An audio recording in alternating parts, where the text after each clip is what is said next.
ذرے ذرے سے نمایاں ہے مگر پنہا ہے، ذرے ذرے سے نمایاں ہے مگر پنہا ہے، میرے معبود تیری پردہ نشینی ہے عجیب، اور دور اتنا کہ تخیل کی رسائی ہے محال۔ اے میرے مالک، میرے مولا، میرے پروردگار، دوری کی اگر بات کریں تو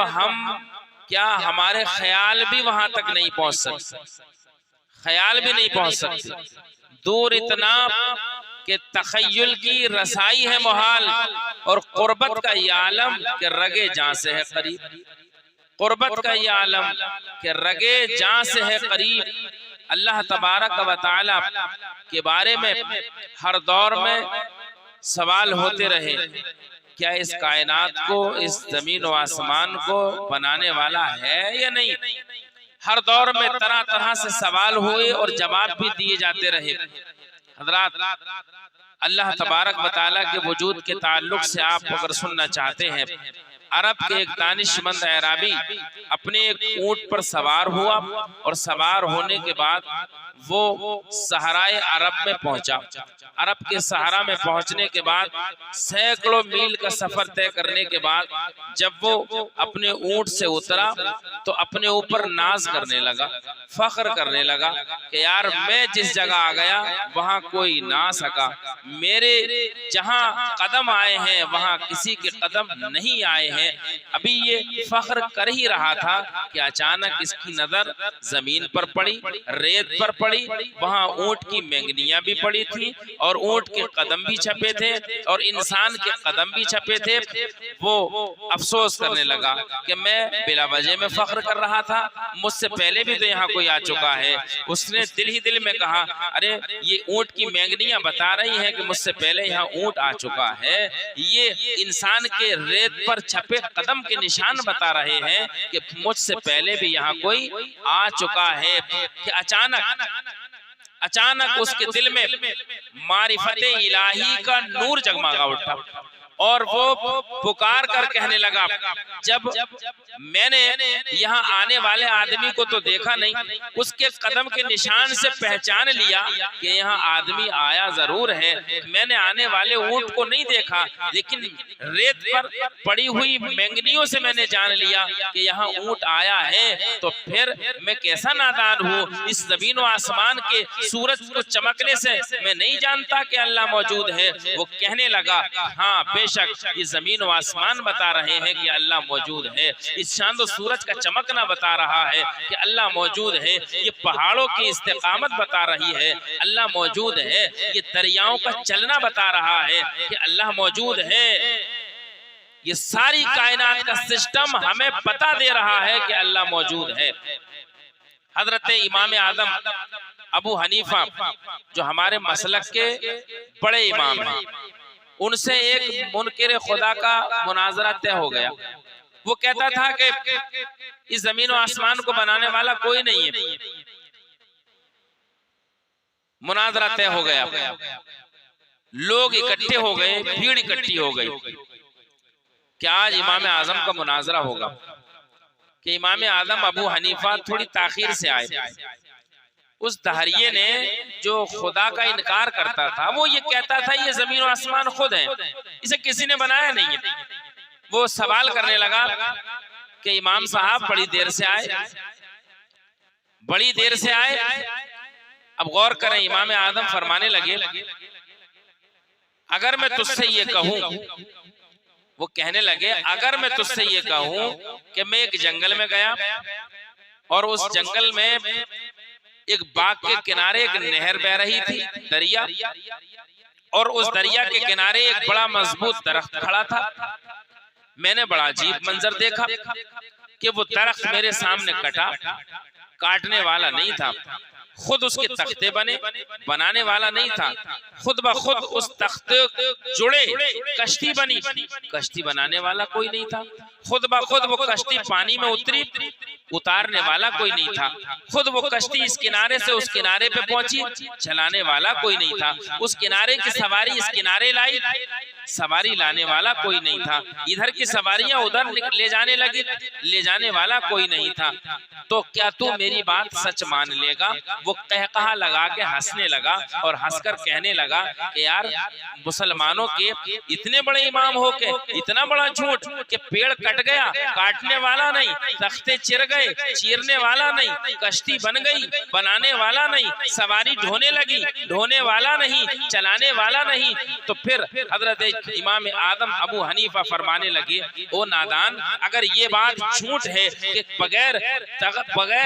درخت کے کاٹنے والے کے درخت کٹ نہیں سکتا، بغیر پیڑ کے چیرنے والے کے پیڑ چر نہیں سکتا، بغیر کشتی بنانے والے کے کشتی بن نہیں سکتی، بغیر چلانے والے کے کشتی چل نہیں سکتی، اگر میری بات جھوٹ ہے تو تیری بات تو اور زیادہ جھوٹ ہے، تو بتا بغیر سورج کے چلانے والے کے یہ سورج نکلتا کیسے ہے، بغیر ڈبونے والے کے سورج ڈوب کیسے جاتا ہے، بغیر چاند کو چمکانے والے کے چاند نکل کیسے جاتا ہے؟ ارے یہ زمین و آسمان کا پورا سسٹم بتا رہا ہے کہ اس کو چلانے والا موجود ہے، اس کو چلانے والا موجود ہے، یہ اللہ تبارک و تعالیٰ کی شان ہے۔ اللہ نے خود قرآن میں فرمایا قل هو اللہ احد، اے محبوب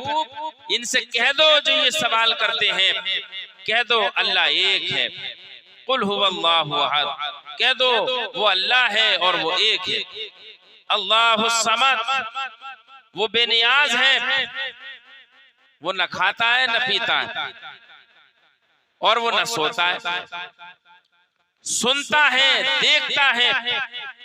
مگر اس کا دیکھنا ہمارے دیکھنے جیسا نہیں، اس کا سننا ہمارے سننے جیسا نہیں۔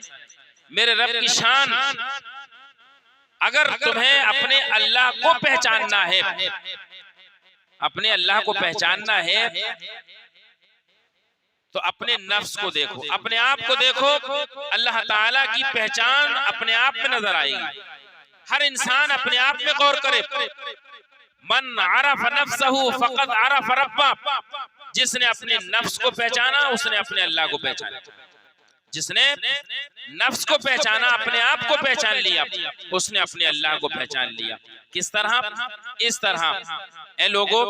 آپ یہاں بیٹھے ہوئے موجود سارے لوگوں ذرا بتاؤ تو صحیح، ہماری اور آپ کی تخلیق ہوئی کیسے ہے؟ ہم بنے کیسے ہیں؟ ایک مکان بنانے کے لیے اینٹ الگ بھٹے سے لانی پڑتی ہے، سیمنٹ الگ دکان سے لانا پڑتا ہے، سریا الگ جگہ سے لانا پڑتا ہے، سریا بنانے کی فیکٹری الگ ہے، اینٹ بنانے کے بھٹے الگ ہے، سیمنٹ بنانے کی فیکٹری الگ ہے، مسالہ بنانے کی فیکٹری الگ ہے، یہ ریت نکالنے کے لیے جگہیں الگ ہیں، بجر فٹ کی جگہیں الگ ہیں، سارا مٹیریل الگ الگ سے لا کر ہم اکٹھا کرتے ہیں تب مکان بنتا ہے، تب مکان بنتا ہے۔ مگر اللہ کی شان قدرت کو تو دیکھو، واہ میرے مولا تیری کیا عجیب شان ہے، ہم سب کو بنایا تو پانی کے ایک قطرے سے بنا دیا، ایک قطرے سے۔ ہماری جسم میں ہڈیاں ڈالنے کے لیے کوئی دوسرا کارخانہ نہیں بنایا کہ وہاں سے ہڈیاں لائی گئی ہو، کوئی دوسرا کارخانہ نہیں تھا کہ وہاں سے گوشت لایا گیا ہو، کوئی دوسرا کارخانہ نہیں تھا کہ وہاں سے بال اگائے گئے ہو، نہیں نہیں نہیں نہیں میرے دوستو، صرف پانی کا ایک قطرہ ہے، ہماری تمہاری حیثیت ایک پانی کا قطرہ ہے، ایک پانی کے قطرے سے تمہارے رب نے تمہیں کس طرح تشکیل دیا ہے۔ اللہ خود فرماتا ہے وَلَقَدْ خَلَقْنَا الْإِنسَانَ مِنْ سُلَالَةٍ مِنْ طِينٍ ثُمَّ جَعَلْنَاهُ نُطْفَةً فِي قَرَارٍ مَكِينٍ، تمہیں تو تمہارے رب نے ایک پانی کے قطرے سے بنایا ہے، پانی کے قطرے کو کس طرح تشکیل دیا انسان کو، ثُمَّ خَلَقْنَا النُّطْفَةَ عَلَقَةً، پھر اس پانی کے قطرے کو خون کی پھٹک کیا ہے، خون کی پھٹک کو گوشت کی بوٹی کیا ہے، گوشت کی بوٹی کو ہڈی کیا۔ یہ قرآن میں اللہ کہہ رہا ہے میں نے گوشت کی بوٹی کو ہڈی کیا، اور ہڈی کو پھر ہڈیوں پر پھر میں نے دوبارہ ماس چڑھایا ہے، اور پھر اس ماس پر میں نے کھال چڑھائی ہے، پھر اس پر میں نے بال چڑھائے ہیں، اور پھر اس میں روح ڈالی ہے، اور بہترین صورت میں انسان کو پیدا کیا ہے۔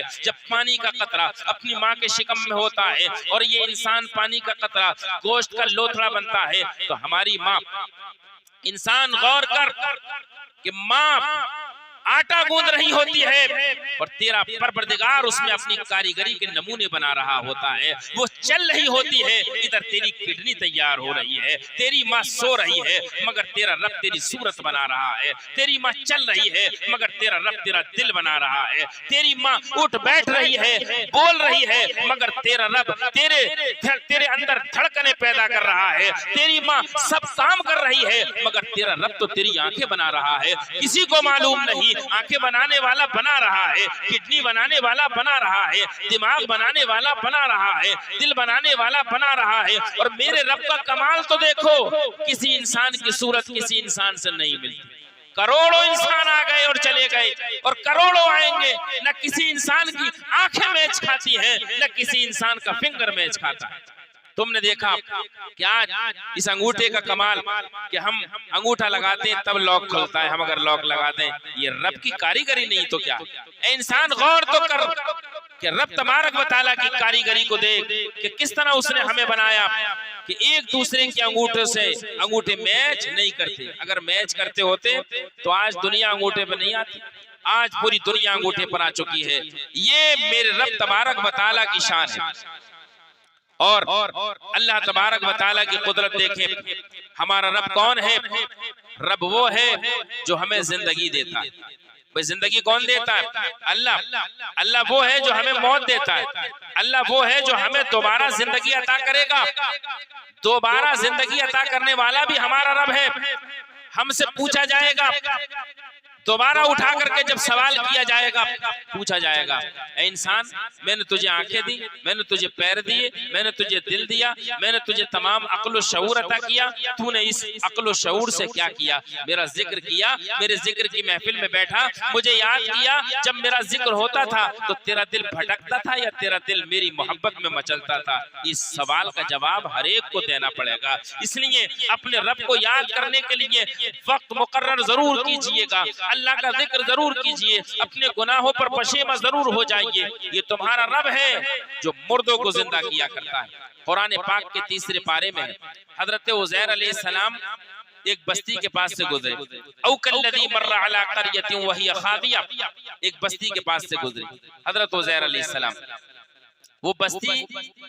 گری پڑی تھی، مکان ڈھے پڑے تھے، انسان مرے پڑے تھے، بیت المقدس کا ذکر ہے۔ سارے مکانوں کو گرا ہوا دیکھ کر، لوگوں کو مرا ہوا دیکھ کر عزیر علیہ السلام نے از راہ تعجب کہا، تعجباً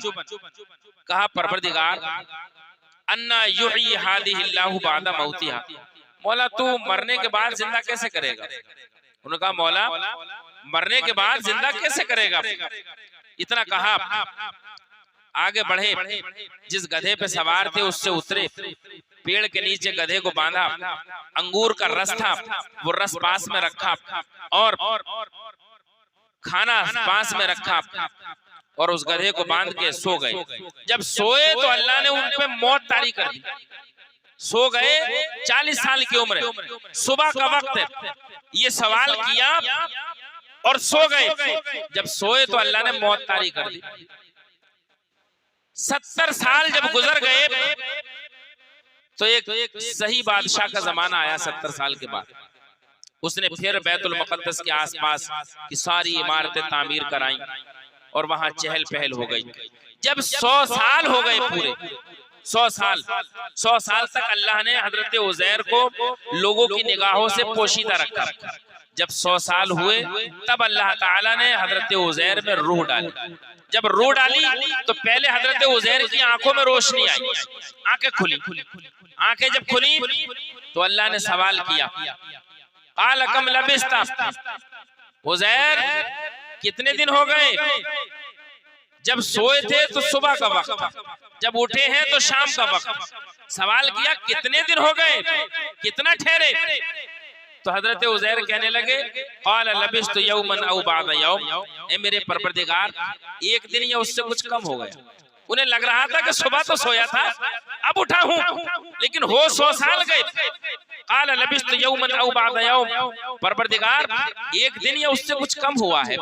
اللہ نے فرمایا بل لبثت 100 عام، نہیں تمہیں تو یہاں 100 سال میں نے ٹھہرائے رکھا، 100 سال ہو گئے، 100 سال سے تم یہاں موجود ہو، 100 سال کے بعد میں نے تمہیں دوبارہ زندگی عطا کی۔ پھر اللہ نے فرمایا اب ذرا اپنے کھانے کی طرف دیکھ، وانظر الی طعامک وشرابک لم یتسنب، اپنے کھانے کو دیکھ جو تو کھانا باندھ کے لایا تھا، اور اپنے رس کو دیکھ جو تو رس لایا تھا، جیسا پہلے تازہ تھا 100 سال کے بعد بھی تازی، 100 سال کے بعد بھی تازی ہے۔ ہم اگر گرمی کے سیزن میں کوئی چیز سبزی رکھتے بنا کے تو خراب ہو جائے گی اگر فریز کا استعمال نہ کیا جائے، یہ اللہ کی شان قدرت نہیں تو کیا ہے۔ 100 سال کے بعد بھی انگور کا رس تازہ تھا، حضرت عزیر کا کھانا تازہ تھا۔ پھر اللہ نے کہا اے عزیر یہ دیکھ لیا تو نے، اب ذرا اپنے گدھے کی طرف نظر کر کے دیکھ، جو گدھا تو نے پیڑ سے باندھا تھا اب اس گدھے کی طرف دیکھ، وانظر الی حمارک، اب اپنے گدھے کو دیکھ کہ اس کی ہڈیاں تک باقی نہ رہی۔ عزیر نے دیکھا کہ گدھے کی ہڈیاں اڑ چکی تھی، کچھ چند ہڈیاں وہاں موجود تھی۔ اللہ نے فرمایا عزیر تیرا سوال یہی تھا کہ میں مردوں کو زندہ کیسے کروں گا، اب ذرا اپنے گدھے کی طرف نظر رکھنا اور دیکھتے رہنا، میری شان اور میری قدرت کا کمال دیکھتے رہنا۔ حضرت عزیر نے دیکھا کہ وہ جو ہڈیوں کا ایک سوکھا تھا ڈھانچہ تھا، اس میں ہڈیوں میں ہڈیاں کھٹا کھٹ جڑنا شروع ہو گئی۔ عزیر کی آنکھیں دیکھ رہی ہیں کہ گدھے کی ہڈیاں جڑ رہی ہیں، پورا ڈھانچہ تیار ہوا۔ پھر اس پر دیکھتے دیکھتے گوشت چڑھا، اور اس گوشت پر کھال چڑھی، اور کھال پر بال آئے، اور پھر اس میں روح آئی، اور پھر وہ گدھا اٹھ کھڑا ہوا اور اٹھ کے آوازیں کرنے لگا۔ جب اتنا حضرت عزیر نے یہ قدرت کا کمال دیکھا ہے تو فوراً سجدے میں گر گئے، اور سجدے میں گر کے کہنے لگے ان اللہ علی کل شیء قدیر، مولا میں سمجھ گیا کہ تو ہر شے پر قدرت رکھنے والا ہے، تیری شان بڑی بلند و بالا، میں سمجھ گیا کہ تیری شان بڑی بلند و بالا ہے۔ یہ اللہ ہے جو چاہتا ہے وہ کر دیتا ہے، وَتُعِزُّ مَن تَشَاءُ وَتُذِلُّ مَن تَشَاءُ بِيَدِكَ الْخَيْرُ إِنَّكَ عَلَى كُلِّ شَيْءٍ قَدِيرٌ، وہ جسے چاہتا ہے عزت دیتا ہے، جسے چاہتا ہے ذلت دیتا ہے، وہ ہر شے پر قدرت رکھنے والا، ہر شے پر قادر ہے ہمارا اللہ۔ تو حضرات ہمیں اپنے پروردگار کی شان قدرت پر نظر کرنا چاہیے۔ قرآن میں ہمیں حکم دیا، قرآن میں حکم دیا کہ ہم اس دنیا کو دیکھیں، اور جب اس دنیا میں غور کریں گے تو ہمیں اللہ تعالیٰ کی قدرت کے کرشمے نظر آئیں گے۔ مگر انسان دنیا کو اس لیے دیکھے، دیکھنے کا حکم دیا، فرمایا افلا ينظرون الى الابل كيف خلقت والى السماء كيف رفعت وإلى الجبال كيف نصبت وإلى الأرض كيف سطحت فذكر إنما أنت مذكر لست عليهم بمسيطر۔ فرمایا دیکھو اللہ کی شان دیکھنی ہے تو اونٹ کو ہی دیکھ لو کہ اللہ نے کیسا کبڑا بنایا لیکن چلتا تو خوب چل لیتا۔ اگر اللہ کی شان دیکھنی ہے تو اس آسمان کو دیکھ لو، اللہ نے کہا افلا ينظرون الى الابل كيف خلقت والى السماء كيف رفعت، دیکھو تو صحیح تم ایک لنٹر اور چھت کو بغیر دیوار اور ستون کے نہیں روک سکتے، اور یہ آسمان اتنا بڑا ہے، اتنا بڑا ہے کہ تمہاری نگاہیں تھک جاتی ہیں، نگاہیں ختم ہو جاتی ہیں، مگر آسمان کی لمبائی چوڑائی ختم نہیں ہوتی، اور تمہارے رب کی شان یہ ہے اتنے بڑے آسمان کو بغیر ستون کے روک کے دکھا دیا، بغیر اس پہ غور کیا کرو، بغیر ستون کے روک کے دکھا دیا، اور پہاڑ